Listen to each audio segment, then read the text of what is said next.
Coming in from the same customer is another iPhone 6, but this one is black in color. Looking at the rear camera lens, it does not appear to be cracked. Front camera lens does not appear obstructed either. Looking at the front crystal of the phone, it does not appear to be cracked.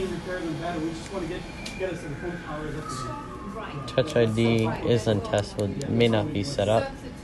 The volume rocker, power button, home button, and volume buttons are responsive. Looking at the bottom of the device, the headphone jack does have a little bit of a dent, but it doesn't mess with the round shape of the headphone jack itself. Looking at the two bottom screws are present.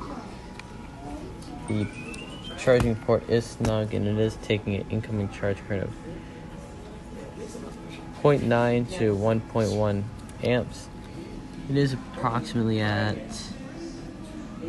40%, and the carry is not testable, but it does have 5 stars of service. Go ahead and check the part cost for this as well, and give the customer